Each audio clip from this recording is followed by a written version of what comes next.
feel like such a foreign concept when you've been through something so challenging in your life that even though the event is over, it continues to replay in your head and you continue to feel the same emotions that were brought up in that event. But what if you were able to get the root cause? What if you were able to actually experience healing and move forward in your life in a more powerful and authentic way? And that is why I'm so honored to have Claire Uncapher on the podcast today. Claire is a dynamic and empowering speaker and coach who brings a unique blend of expertise with her background in clinical nursing, energy therapy, and life and transformational coaching. She is dedicated to helping individuals break free from past traumas, self-limiting beliefs, and long-standing issues with her holistic approach to depression and anxiety. This was such an amazing conversation. We dive into so many things, including limiting beliefs, self-betrayal, how to lean into trusting yourself, and listening to your intuition. And that just scratches the surface. I so enjoyed this conversation, and I'm so honored to bring it to you today.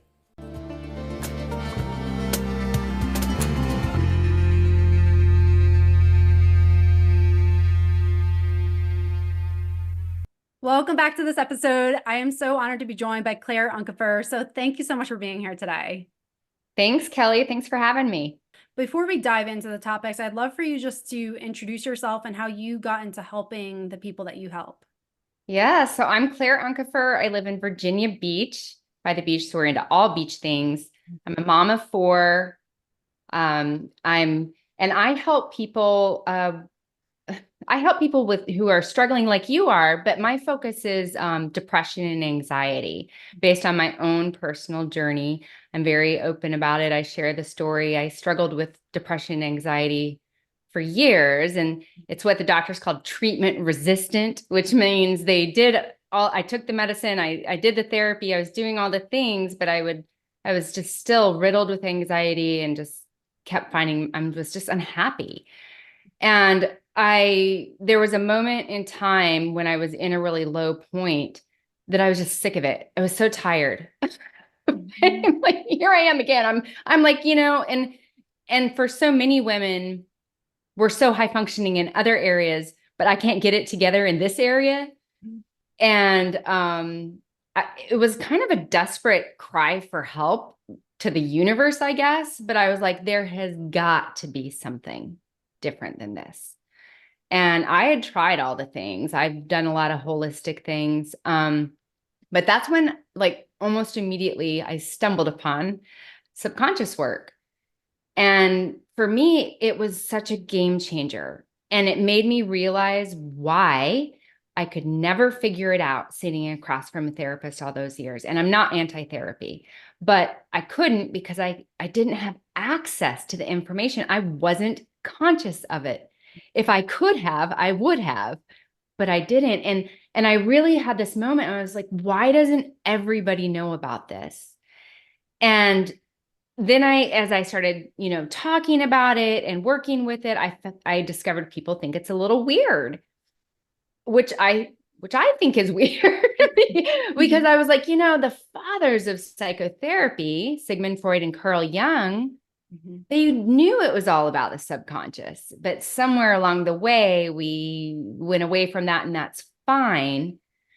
But it was just so much more than a vent session or let's talk about my mom or let's talk about how this week was.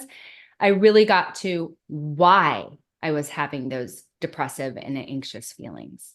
My subconscious mind that knows everything about me was able to kind of tell me, show me why, and I was able to heal that. And I found that it's not what we think it is. It's usually a belief we formed or came to or hold about ourselves or the world around us. And we came to that belief based on an interpretation of an event or a person or a situation. So like something happened. What did we make that mean about us and the world around us? And for me, I had some things happen to me, and my interpretation was, I am hard to love. I am not lovable. I'm not inherently lovable. And so that you can imagine how that affected every area of my life. I wasn't good enough just as I was, And the me that was me was not likable. So I needed to be somebody who was more likable. But then, of course, that wasn't me being myself. So it caused this great discord within my life. I ended up leaving my marriage at the time, my first husband, because I literally couldn't be myself within the marriage. And that was painful. So I'm passionate about helping women discover the root cause of what's going on, and to challenge them to drop the labels of depression and anxiety and look at it a different way. Thank you so much for sharing your story. Your words are so relatable, and I'm sure there's so many people listening like, oh my gosh, like that's what I've gone through. And maybe it just looks a little different, but the same string of events or feelings that come along with that are just so palpable for if you've gone through that, where you have done all the things and you're like, well, why don't I feel different? Right. I go to yoga, I meditate, I Yeah. do acupuncture, I take the supplements, I read the books, I Uh-huh. go to the seminars. Yeah. I'm a smart woman. Yeah. And in working with so many women, it's different for everybody, but I'm finding that everybody does have 1 to 3 big beliefs that color their relationships, the way they feel about themselves, their work, every part of their life. And it's usually in some way, shape, or form tied to, I'm not good enough just the way I am. I don't matter. I'm not significant. Bad things happen to me. I don't inherently deserve love. I have to earn it. Whatever that belief is for that person, once you are able to show them that, uncover that, they're able to look at it through their adult eyes and be like, I totally get why I came to that conclusion. Of course I did. What else, what other conclusion would I come to, based on what happened? And oftentimes those beliefs are reinforced, right? So it's not a false belief. Mhm. It's their experience. Mhm. But then they get to decide something different. And that's where like neuroplasticity and rewiring the brain and all that comes into play, which is actually easier than trying to effort yourself into believing differently. Because that's the problem. Like you can't intellectualize yourself into thinking or believing or feeling differently.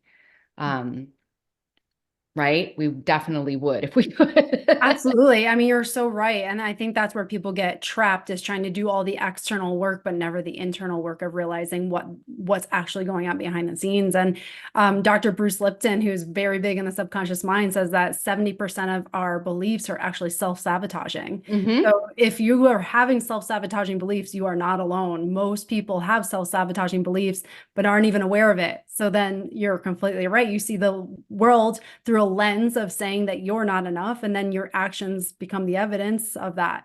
And so Yeah. it's such a cycle where you are just validating the beliefs. So nothing will change, but it's hard to realize that when you're in it.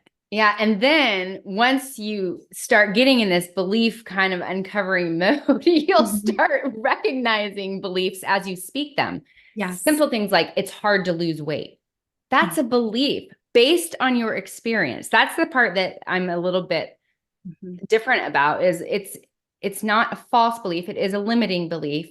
But the work that I do with people is helping them get over the yeah buts.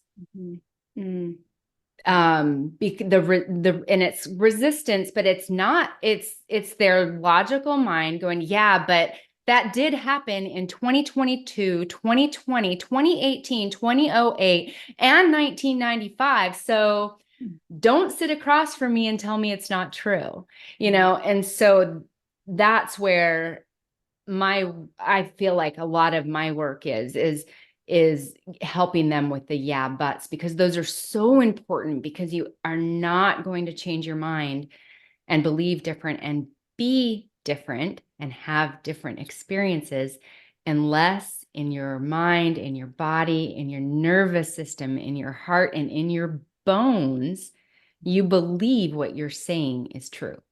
Absolutely, 100%. And those yeah buts is that's when you get the rap sheet of everything that has given you evidence to believe those limiting beliefs. And it's again that resistance to become a different version of yourself because you want to go back to what's most familiar and what you know, because there's a sense of safety in things that are familiar. And that's where it can become this vicious cycle. So it's so important. And I want to go back a little bit because you talked about the importance of not labeling yourself as anxiety, having anxiety and depression. Can you talk about that a little bit more? Because this is such a common thing that so many people experience. And, you know, the medical field is all about labeling you and giving you a diagnosis and pinning you into a category.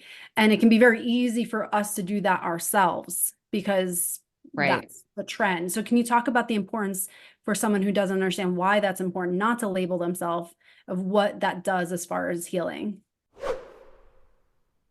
Are you the person who says yes, even though you want to say no? Are you the person who puts your own needs and wants last behind the demands of your work and everyone else in your life?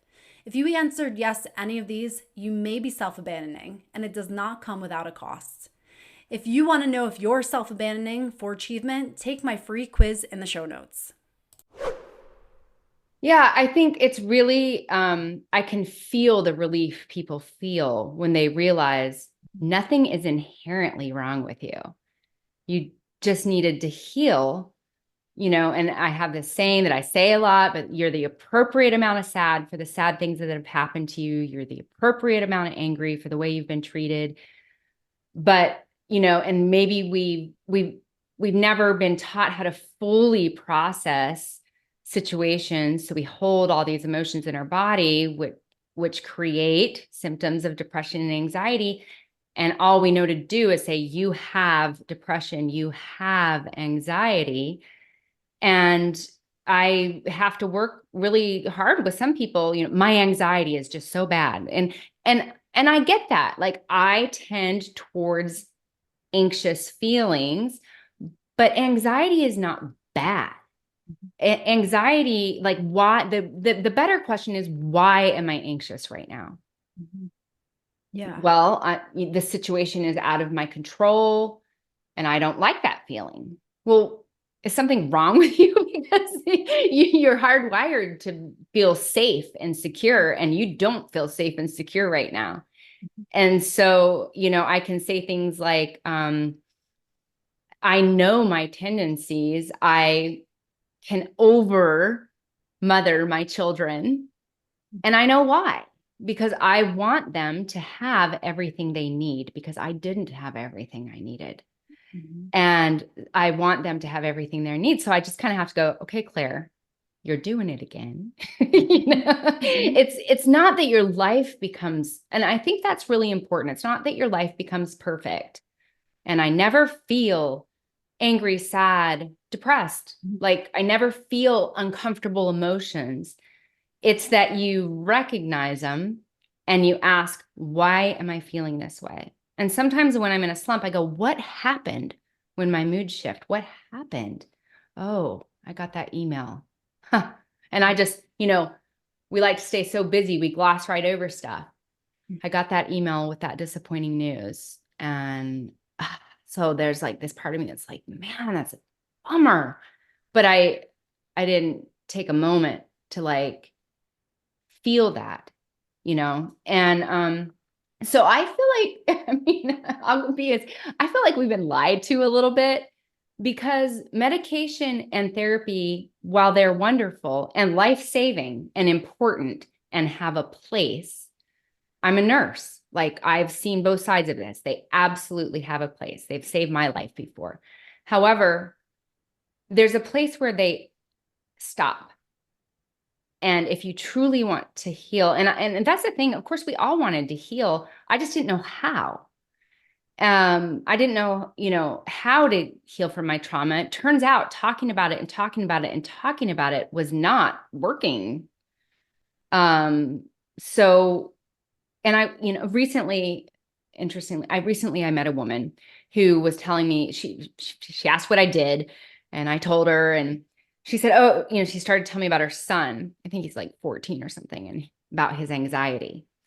And I was like, well, what was happening when he started having those symptoms? And it ended up that he was within his community, they had a very tragic event happen, and a kid that he knew died, passed away, and he started having anxious feelings and not wanting to go be social, and and so they ended up taking him to a psychiatrist, gave him an anxiety disorder diagnosis, put him on medicine, and he's seeing someone, but he's still having the symptoms, getting better. And I was like, this poor kid, like, and the parents didn't do anything wrong, right? They totally took care of their kid, but he's going to grow up with my anxiety disorder. When something happened to him, and he's experiencing some problems with it. And I've, never worked with him, haven't talked to him, so I don't know, but it would be my best guess based on my experience with this kind of work that subconsciously his brain came up with an idea of the world is not safe, or bad things can happen anytime. Or if I just stay home, nothing bad will happen. Whatever it is, like, nothing's biochemically wrong with him, I mean, and I won't get in that argument with anybody. I do think certain thought patterns cause biochemical changes. And so that's why I've kind of told people before, like, if you aren't going to do this work, yes, take medicine. If you are going to do this work, yes, take medicine.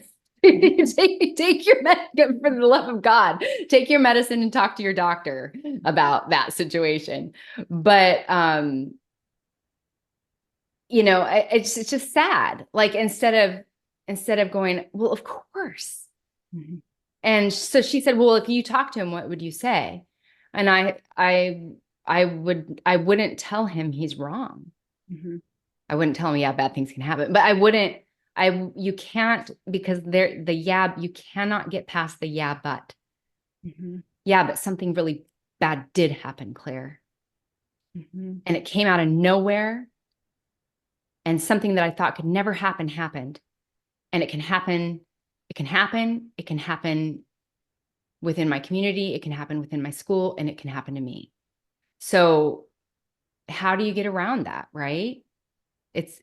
I believe it's, within the subconscious. And to be honest, you don't need to be hypnotized to access your subconscious mind. I don't know if you believe that, but I have 3 different certifications in hypnotherapy, and I don't feel like you really need to, because once you can land on the truth, or what you made something mean, that, okay, this bad thing happened to me.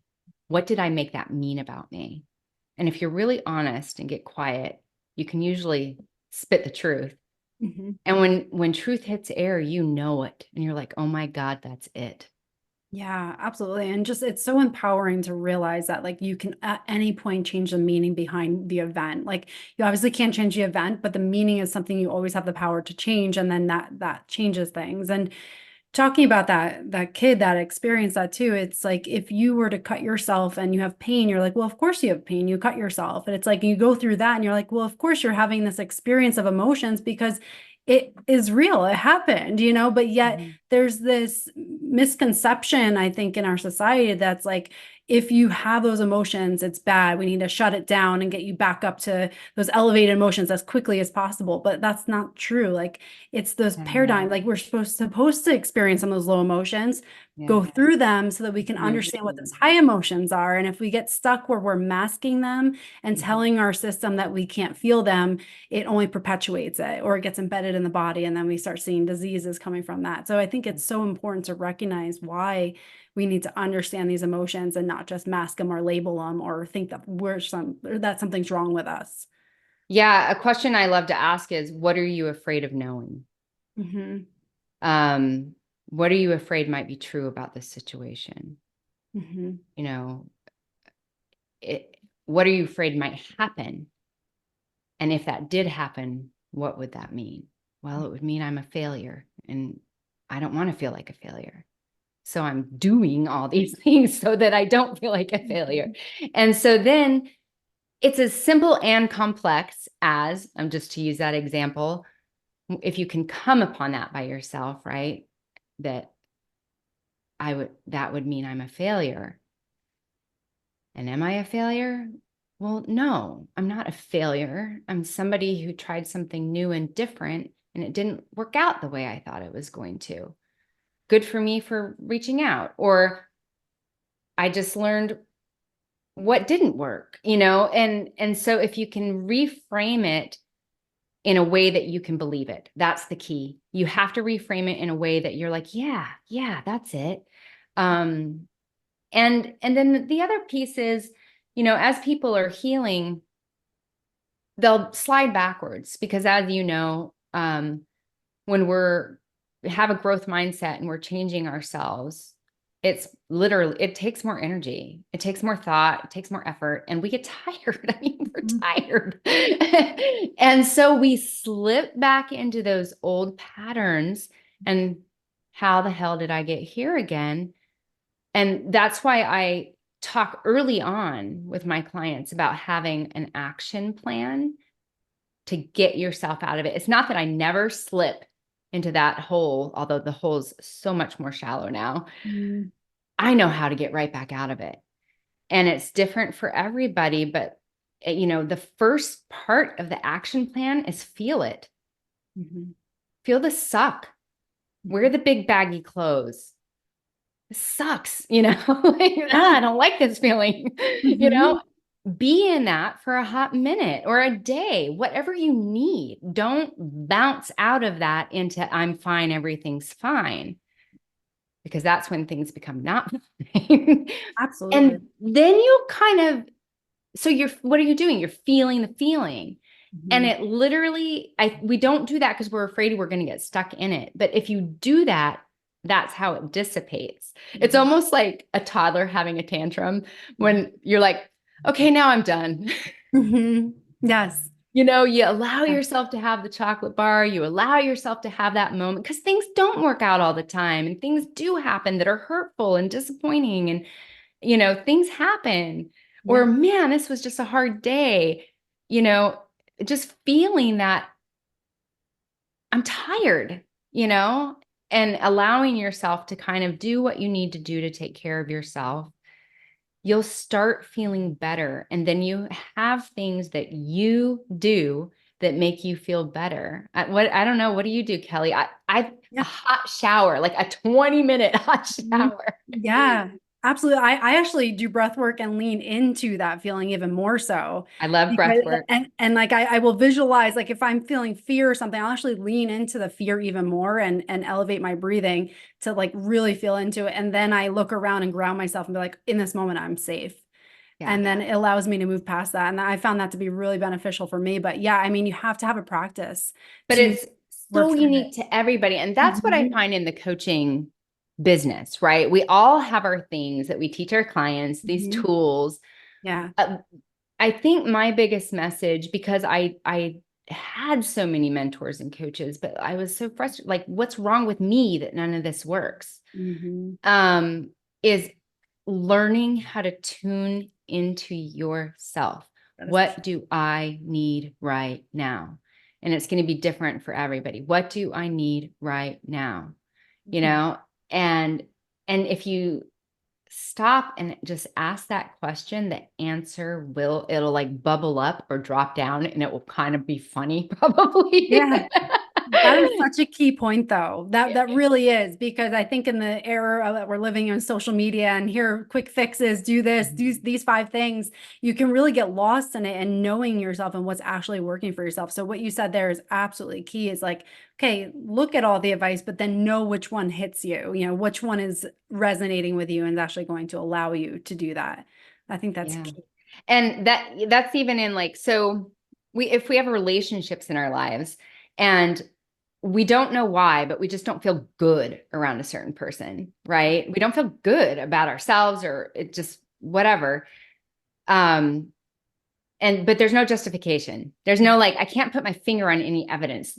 They're not doing anything wrong, but I just don't feel good around them.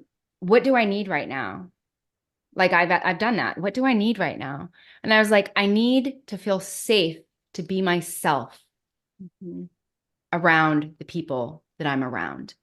I don't feel like that. I'm not even sure why. I mean, I do because I pick up energy. And so if your words don't match your energy, I trust that. Mhm. Um, but I don't need to know why, but I'm going to honor myself. I'm not going to betray myself here. I'm going to honor myself. I'm going to take care of myself.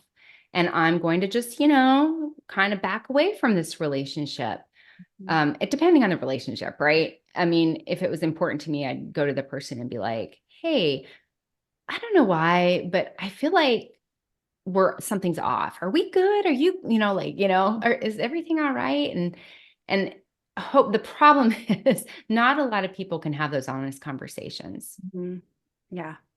because we don't like the ugly. But the ugly is if we can talk about the ugly kindly, directly, and honestly, our lives would change. Actually, 3 weeks ago, we had a conversation and you said this, and it really bothered me because of this. And we can oh my gosh, I'm so sorry. I didn't mean, but I can see how you would do it that way instead of just putting up see it that way instead of putting up our defensive. Mhm. So just kind of honoring yourself, listening to yourself. What do I need? What is right for me? And we don't allow ourselves to do that because we're never encouraged to. Mhm. Do Yeah. what you want to do as long as I think it's a good idea. That's completely right. Yes. And I want to dive into that more because I think that really just hits a point in something that so many of us experience is that be yourself. I mean, that's all you hear that all around. And it is be yourself to a point. And then it is often, especially for my own, is that self-betrayal. That is something we get stuck in. It's well, it's just easier if I just it's okay. I'll let it go, or I'll ignore those signs. You talk about the energy. I'll ignore those signs. I'll just make the peace, especially if you're a people pleaser, you try to make everything okay. But in the process, you are betraying yourself because you're not in alignment with yourself. So Yeah. Or you're not going along. And yeah, you want to go along because yeah, you don't want to be different. That's the thing. When you yeah. start not betraying yourself, Mhm. when you're in a relationship or a marriage, sometimes you do, or kids, sometimes you do have to do things you don't want to do, but you say, would I betray myself if I did this? And I'll give you an example. These are tough decisions. It's not easy. Like Yeah. when I have two older kids. My husband and we're remarried. We're both second marriages. He has a child from a previous marriage, and then we had a COVID baby. Oh. Um, but we were planning a spring break for our family, and spring break landed 6 weeks after I had him. And I didn't know when I was going to have him. It was going to be 5 weeks, but it ended up being 6 weeks. And we were planning it, and I didn't want to go. I was like, 6 weeks, that's early. And I just don't want to traveling with a 6 week old, and I'm still recovering. And then I started talking myself into it. Well, I mean, because I want to be a badass. Mhm. And I'll just dust myself. And I wanted my kids to have a great spring break. And my husband was kind of just ignoring my I was like, I don't think this is a good idea. Can you guys just go and I'll stay home with the baby? Because I didn't feel like I had a right to feel the way I felt. And that's where the self-betrayal, I don't have the right to feel this way. And other people are telling me I'm shouldn't feel this way. I'm ridiculous for feeling this way, whatever. I went on the spring break. It was for the spring break, it was great, but I came home and bottomed out and had the worst postpartum depression episode ever. And my body, everything, it was just horrible. And I went, I knew it. I Mhm. knew it. The wiser part of me knew it was just too much, but I didn't allow myself for it to be okay that it would be too much. I didn't stand up for myself and say, I want to be cool. I want to be cool, but I'm not cool. And I got to take care of myself.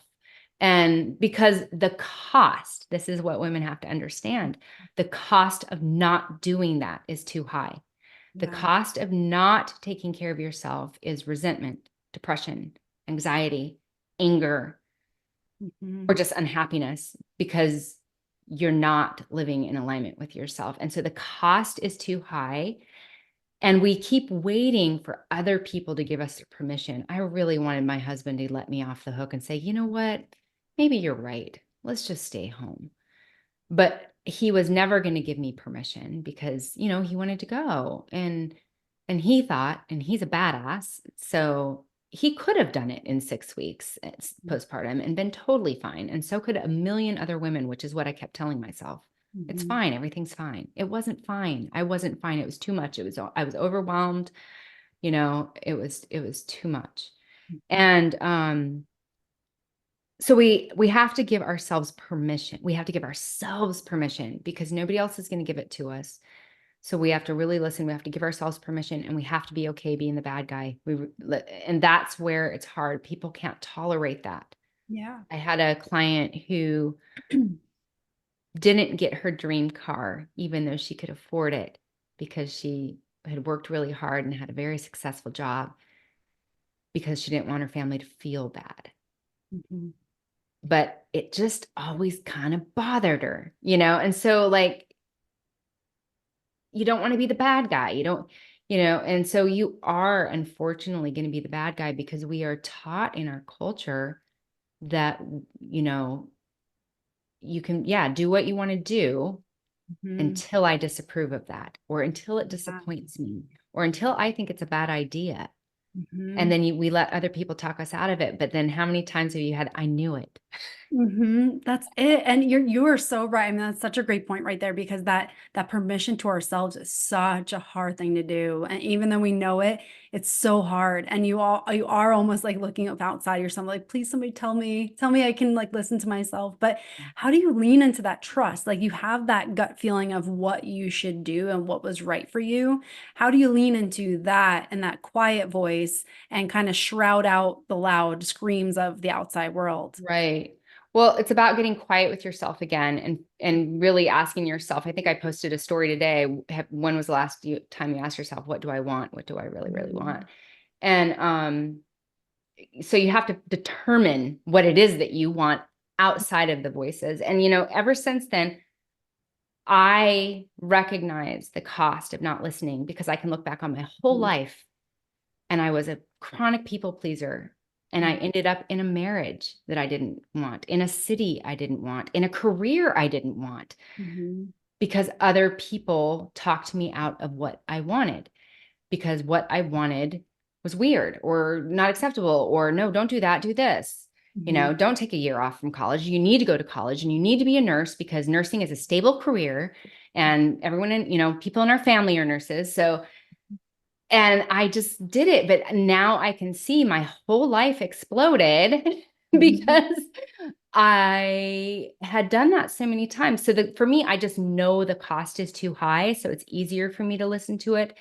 And I trust myself implicitly. And I made a commitment to myself after that trip to really tune into that. And so, my husband and I will have conversations and I'm like, listen, I know this is really inconvenient to hear. I know you don't want to hear this. I know that you don't want me to feel this way about this, but it's my truth.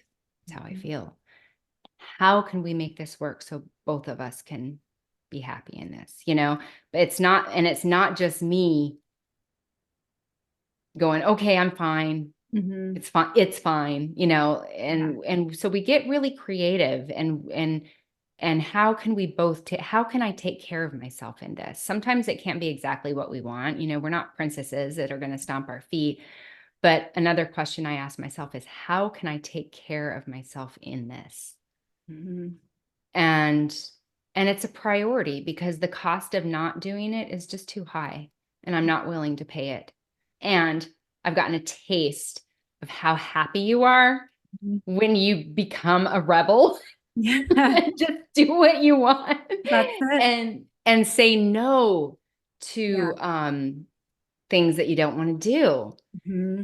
to family events that you just got to go to. You Hmm. know, I had a client, her mom said, if you don't come to this, it's going to change our relationship.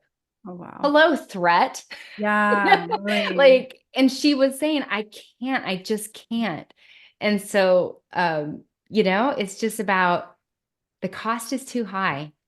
Hmm. And you become really freaking happy when you start doing what you want to do. And it's totally common to come out of the gate a little too strong with it. Yes. First. Yeah. If you've been a people pleaser for 40 years, Hmm. you come out of it and it's kind of like you're flipping everybody off. No, but it's about tuning into yourself because that's just something you haven't done. It's Hmm. foreign to you. Hmm. And there might be some beliefs around that. Moms Yeah. don't get to take care of themselves, or I Hmm. don't, everybody's needs are more important than mine. Well, is that true? Is it? Yeah. Because when you put yourself last, wow, I'm not a very kind person. I don't really like myself that much. I don't show up for my husband and kids the way that I would like to show up for my husband and kids. So taking care of myself becomes pretty darn important. Absolutely, 100%. And like, can you talk about, because you've seen both sides of it, can you talk about what it feels like so that for someone who this feels foreign, what does it feel like when you actually do say yes to yourself and you do lean into your truth and you can feel that? Like, what does that feel like for someone who's like hasn't experienced that before? I'm going to tell you the ugly truth. It Hmm. feels like guilt at first. Yeah. It feels like guilt, but it's no way to live if you're going to do what you want to do, but feel guilty about it. Hmm. And so there's actually 3 steps to authenticity. The first step is discovering, coming to what you want, need, desire, prefer. Hmm. Like, I can't go on that trip. It will send me over the ever living loving edge. I Hmm. know it, Yeah. Yep. Okay, I've come to that. The second Hmm. thing is to declare it because we've stayed silent to keep the peace for a long time. So Yes. then we declare it in a kind, honest, and direct way. Hmm. I know I should be okay at the 6-week mark to go on a spring break trip to Disney World, by the way. Yeah. Um, but some alarms are going off. I'm just don't think it's a good idea. And then the third step is to live it, like to live it, like to stand by it, to say, not get talked out of it. Hmm. No, this is how I feel. I know I tell that, say, this is inconvenient for me to feel this way. I really wish it wasn't true, but it is. And I'm not going to deny it, and he knows now. And so I just kind of like let it sit there for a minute. Yeah. Um, and, and when it's important to me is when I, uphold it. And then the fourth thing is living it with the disapproval, disappointment, threats, Hmm. ridicule, judgment. Hmm. So, and those happen. And so that if you can, I would say just start with figuring out what you want. And then once you're getting to know yourself, Hmm. it basically, and then once you get to know yourself pretty okay, then you can start verbalizing it, expressing it, and then you can start standing up for it. But you're going to feel guilty at first, and that's just part of it, and that's okay. And the biggest work with authenticity is learning to be able to tolerate the disapproval and disappointment of others. Yeah, that is key. I mean, just I appreciate you sharing that side of it because I think sometimes you hear the messages of authenticity and it seems like cupcakes and butterflies, but to realize that here's the reality of it, that even you standing in your truth and your power and your authentic self, like there's going to be resistance. And like when you expect it, then now you know you're actually on the right path because this is going to be happening. And it makes it, I would imagine, in a way, when you expect that to happen, you're like, oh, this is just part of the process. Like that Yeah. resistance doesn't mean that I'm wrong. It means that I'm just living in my truth, which means that other people have to adjust. And sometimes people don't like to adjust. And I'm not used to Yeah. it, Yeah. right? Don't tell Hmm. yourself the story that I'm not doing it well, or you don't understand my situation, Claire. Mhm. I mean, I have family members I don't talk to, Mhm. because I will not be in relationships where I cannot be myself. Mhm. And that's a boundary for me. And so you start surrounding yourself with people that are your true cheerleaders. And it's tough, Kelly. Mhm. I had a little moment where I was like, oh my God, if I want other people to allow me the space to be myself and do what I want to do, I have to give them the space to be them, even though I don't agree. And that extends to my teenage kids. I Mhm. was like, I have to let them be them. And so, my son is going to college next year. The acceptance letters are coming in. I know where I want him to go. He knows where I think would be the best choice. But I have said, but you got to listen to yourself. Mhm. Where are you feeling it? And he said, well, Mom, if I get into this school, that's where I want to go, Mhm. and it's the most expensive, the furthest away. Of course. But he just Yeah. said, I just have to. I Mhm. just feel it. And I said, then, buddy, then we'll figure it out, and you got to listen to it. Mhm. Yeah. Right? I'm not honoring if my son is telling me my intuition, I mean, he would never use that word ever, Mhm. but my intuition is telling me and leading me and pulling me and drawing me to this place, this specific place. I'm not going to talk him out of it. I'm really not. I should, because it's the furthest away and most Yeah. expensive. But if I want people to allow me to listen to my intuition, I have to allow them to listen to theirs, whether I agree or not. And so that was a tough pill to swallow. Yeah, but such a great point there because of that. It's like teaching your children to trust their own inner voice, I think is such a gift to them that's going to help them throughout their life. And not all, I think a lot of times we don't always have that. It's like everybody knows better than we do. But when Mhm. you can listen to that, whether it's the best school or not the best school to go to, or if it goes well, if it doesn't go well, you still listen to yourself. And then now you know that there's lessons you're going to take from that that'll guide you along the way. And Yeah. I don't have access to his intuition. And that's the thing. yeah. When people do what they're pulled and called and feel is right for them, it's, it doesn't, there's no logic, right? It doesn't, and I don't have access to that. Only you can know what's right for you. And you're right. I have a lot of conversations with my teens about listening to themselves and not talking themselves out of how they're feeling. They can reframe things. We can choose to kind of let's talk about this. Is Mhm. that true? you know? Yep. Um, but they really know, if you're feeling that, listen to it, lean into it. What am I feeling about that? You know, what an alarm is going off? What bothers me about this? And like getting to that, and allowing them that space, and then just being like, that's valuable information. What do you want to do with it? Mhm. Yeah. Can you differentiate? Because again, intuition, we hear, but then like, what does that actually feel like when you feel like that intuition versus maybe you convincing yourself of something? Mhm. Can you talk about what that feels like inside so that for someone who's listening is like, is that my intuition or is that just me saying that's what I should do? Right. Or just listening to someone else and then internalizing it?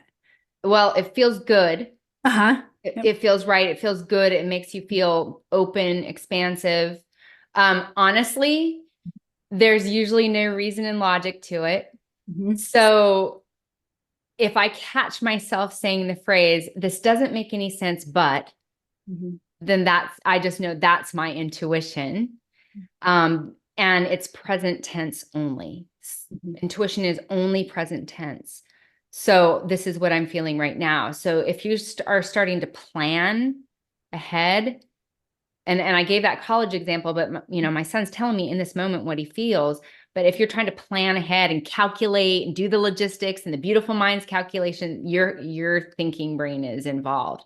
Mhm. But when you say, what do I feel about this? Or you say the words, the truth is I should take that job. I Mhm. really should. Mhm. because it pays well, it makes sense, it's the next level up, everything. But I don't want to. I don't feel good about it. There's no reason. There's no reason. Mhm. And so we can't clasp a reason. So then we take the job and then whatever. We're miserable or we learn a lesson but I just for me it feels good. It feels right. I know it's my intuition. I feel it, right? And it's usually like, but exhibit A, B, C, and D, but doesn't matter. And actually, I've stopped working with people because I've explained to them, not clients, but like I had a marketer helping me. Mhm. And and I said, this is what I want to do. And she said, I don't like that idea.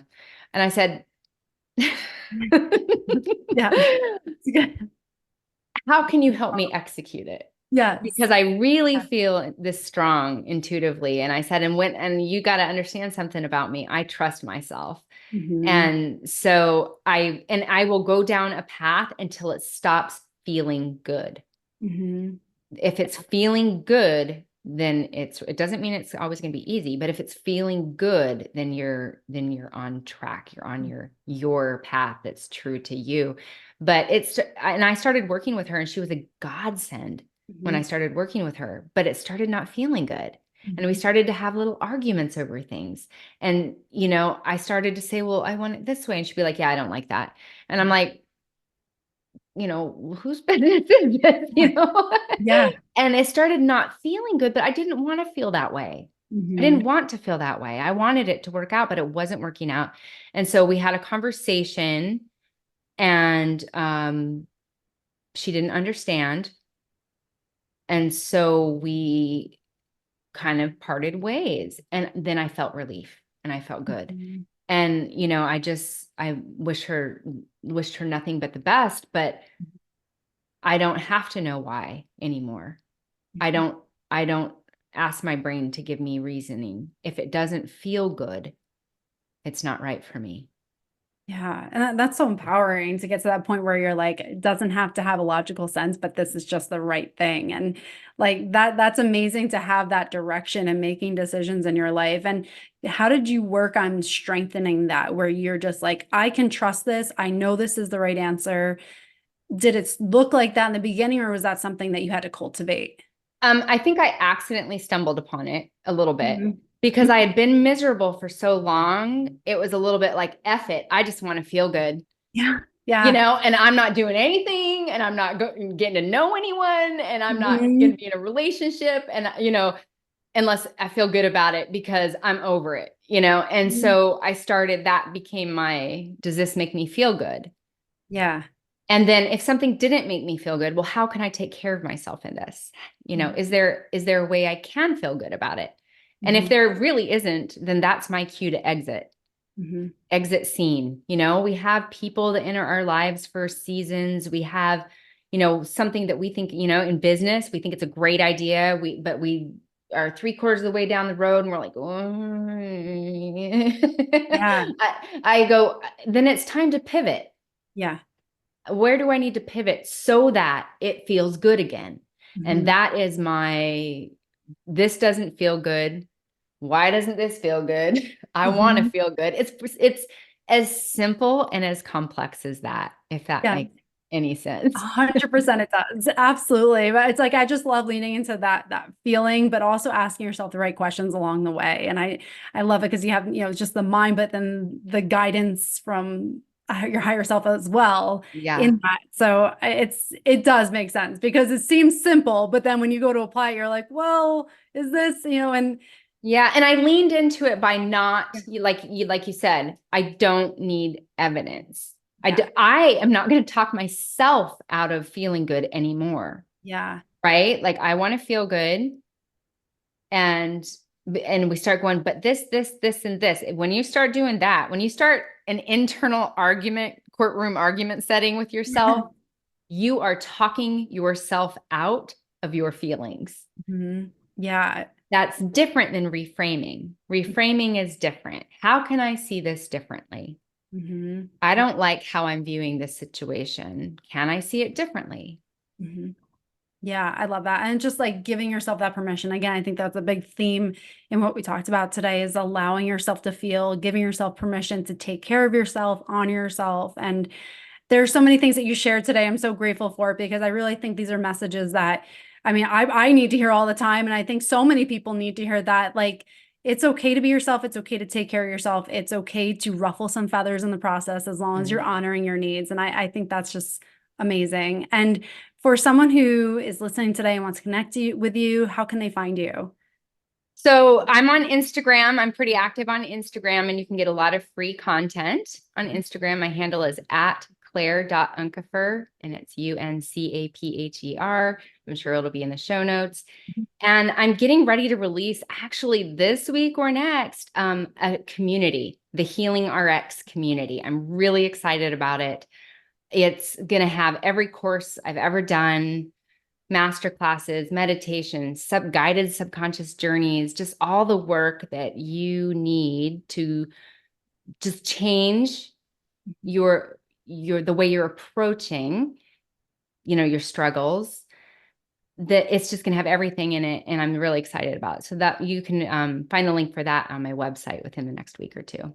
Amazing. And just like you said, I will have everything in the show notes. So definitely check out those. And I just want to thank you again for everything you shared today. So many valuable messages. And I'm just grateful for you being here. Thank you, Kelly. I'm grateful for you and your podcast and your message. Absolutely. And again, thank you again. And thank you for everyone who tuned in today. And if you found value in this episode, definitely share it with somebody. There are so many messages that could really help propel somebody forward or at least lean into them feeling good in their decision. So thank you again. Hey there. Thanks for listening to this episode. I hope it serves you well to start rewiring your brain to create the life you desire. If you found value in this, please share it with a friend and tag me on Facebook or Instagram at Dr. Kelly Kessler.